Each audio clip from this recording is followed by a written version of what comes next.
오늘의 말씀은 누가복음 5장 27절에서 39절의 말씀입니다.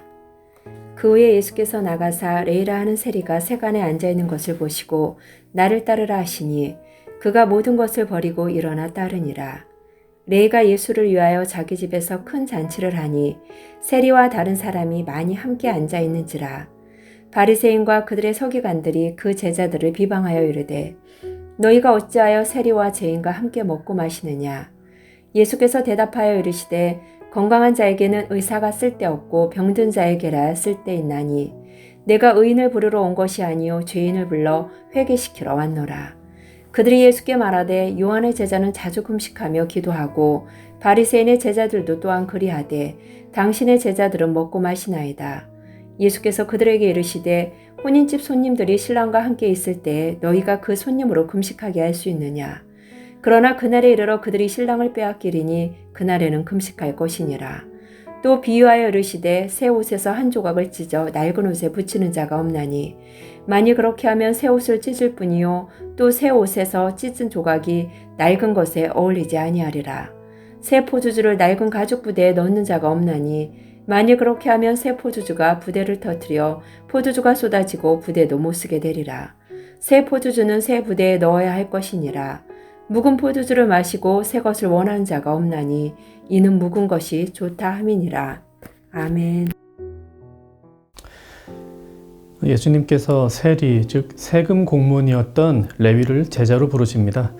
이 마태복음 9장에서는 같은 사건을 다루면서 이 세리의 이름을 마태라 하고 마가복음과 누가복음에서는 레위라고 부릅니다.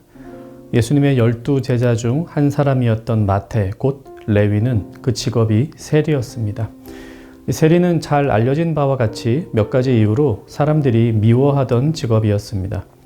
먼저 지배 민족인 로마를 위해 일하면서 자기 동포인 유대인들에게 세금을 걷어야만 한다는 점에서 백성들과 관계가 좋지만은 않은 그런 부분이 있었고요.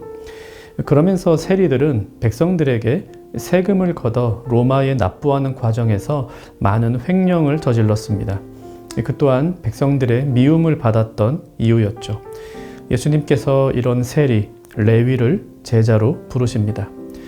레위는 기뻐서 예수님을 집으로 모시고 다른 동료 세리들을 초대한 후 잔치를 엽니다.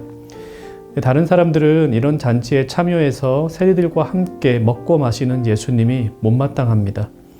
그들의 생각에 세리는 예수님의 제자가 될 자격이 없습니다. 물론 예수님은 그렇게 생각하지 않으셨죠. 그래서 그분은 죄인인 세리, 레위를 부르셨고 우리를 그분의 제자로 부르셨습니다. 이 본문을 통해 예수님의 제자가 될 수 있는 자격에 대해서 생각해 보도록 하겠습니다. 첫째로 예수님의 제자는 예수님의 부르심을 받은 사람입니다. 27절 예수께서 나가사 레위라 하는 세리가 세관에 앉아 있는 것을 보시고 나를 따르라 하시니 예수님의 제자가 되는 것은 우리의 선택이 아니라 예수님의 선택입니다. 예수님께서 자격 없는 우리를 먼저 불러주십니다. 이 레위의 곁에서 저 사람은 예수님의 제자가 될 자격이 없어 라고 생각하는 사람들은 예수님의 제자가 될 자격에 대해 오해하고 있었습니다. 예수님의 제자는 자신의 능력으로 되지 않고 예수님의 부르심으로 됩니다. 스스로가 좋은 것을 선택할 수 있는 능력이 있어서 다른 것들을 포기하고 예수가 제일 낫겠다 싶어서 예수님의 제자가 된 것이 아닙니다. 예수님이 우리를 사랑하셔서 우리를 그분의 제자로 불러주셨습니다. 둘째로 예수님의 제자는 예수님을 따르는 사람입니다. 28절 그가 모든 것을 버리고 일어나 따르니라. 여기서 따른다는 말은 한번 따라갔다거나 잠시 따라다녔다는 의미가 아닙니다. 그는 자신의 모든 것을 버리고 지금부터 계속하여 예수님을 따르기 시작합니다. 그는 많은 돈을 벌게 해주었던 그의 직업을 버렸소. 예수님을 따르기 위해 물질적 풍요로움을 버리는 이런 사람이 예수님의 제자가 될 자격 충분하죠. 반대로 예수님을 따르겠다고 하면서도 그분보다 더 소중한 무엇인가를 가지고 있는 사람은 예수님의 제자로 예수님을 따르고 있지 않은 것입니다. 셋째로 예수님의 제자는 사람들을 예수님께 인도합니다. 레위는 예수님께서 자신을 부르시자마자 친구들을 초청하여 예수님과 잔치를 엽니다. 그 친구들은 모두 자신과 같은 세리들이었습니다. 사람들은 자신과 자신의 친구들을 싫어했습니다. 하지만 자신을 받아주신 예수님이 자신의 친구들도 받아주실 줄을 믿으며 예수님께 그들을 데리고 나왔습니다. 예수님의 제자는 그 길이 귀하고 즐겁기 때문에 다른 이들도 예수님을 만나게 하길 원합니다. 가까운 사람, 소중한 사람일수록 더욱 그리합니다. 넷째로, 예수님의 제자는 날마다 새로워지는 삶을 삽니다. 예수님은 새 포도주는 새 부대에 담아야 한다는 비유를 말씀하십니다. 이 새 포도주를 낡은 부대에 담으면 이 새 포도주의 활발한 발효작용으로 인해 낡은 부대가 견디지 못하고 찢어지게 됩니다. 하지만 새 부대는 새 포도주의 발효작용을 수용할 수 있을 만큼 팽창합니다.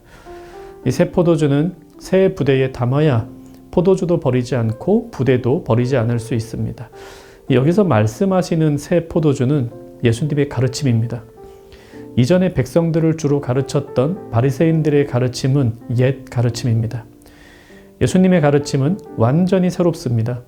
이 새로운 예수님의 가르침을 받아들이기 위해서는 사람들의 마음이 새로워져야 합니다. 예수님이 세리들과 함께 먹고 마시는 것을 못마땅히 여기던 이들은 옛 마음 그대로를 가지고 있었습니다. 이래서는 죄인을 부르시고 죄인을 구원하시며 죄인을 제자로 삼으시는 예수님의 가르침을 이해할 수가 없습니다. 세리를 비롯한 죄인들이 오히려 더 예수님의 가르침을 잘 받아들입니다. 그들은 새 부대와 같이 예수님의 말씀을 잘 수용하여 이해하고 믿습니다. 이것이 이 비유의 의미입니다. 예수님의 제자는 예수님의 가르침을 따르기 위해 이전의 지식과 경험도 버리고 새로워지는 사람들입니다. 새 것을 좋아하기 때문에 새로워지는 게 아니라 예수님의 말씀을 따르기 위해 새로워지고 이전 것을 버립니다. 예수님을 닮아가기 위해 새로워지며 이전 것을 포기하는 그들이 바로 예수님의 제자입니다. 말씀 생각하며 기도하겠습니다. 예수님을 따르며 이웃을 예수님께 인도하는 그런 제자가 되게 하옵소서. 이렇게 기도하시고요. 예수님의 가르침이 가장 소중함을 알고 다른 무엇과도 바꾸거나 비교하지 않는 그런 제자가 되게 하여 주소서. 예수님의 참된 제자 공동체, 청년가족 모두 좋은 하루 보내시기 바랍니다.